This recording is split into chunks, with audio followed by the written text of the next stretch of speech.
Martha Minerva Franklin was a pioneer in the struggle for equality for blacks in the early 1900s, founding the first National Association for Black Nurses in America. The National Association of Colored Graduate Nurses became a catalyst for fighting discrimination and improving the quality of life for both black nurses and their patients.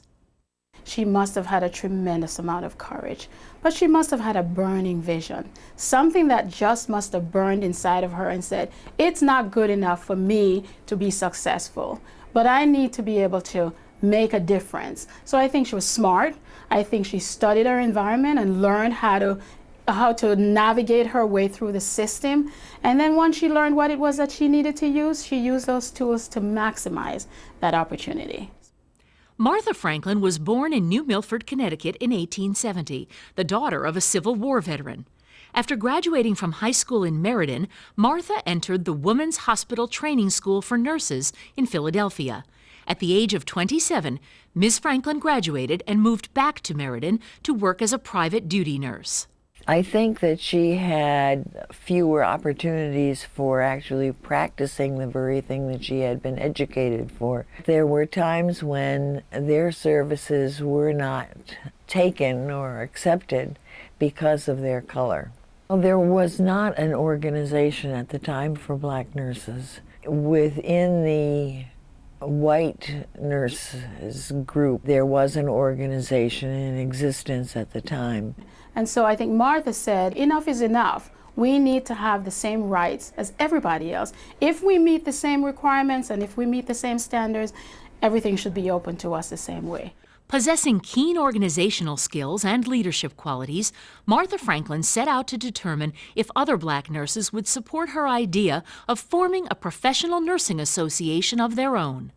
She recognized the need for some action to be taken. She canvassed the group to see if she was kind of on target with this thinking. She then sent out the 1,500 letters, which is really quite amazing, just the postage alone, at 2 cents a first-class letter, to see whether they thought the development of an organization was a good idea.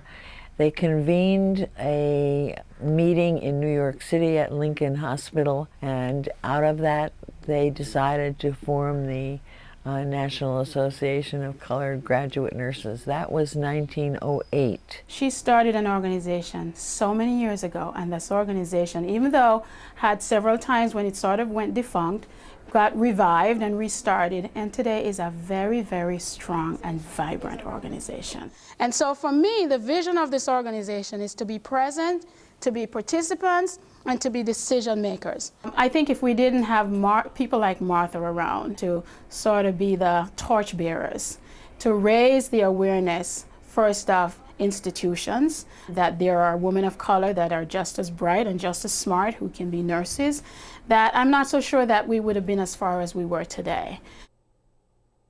Martha Minerva Franklin left a record of what is capable of a group working together that is sometimes not possible for one individual to do alone.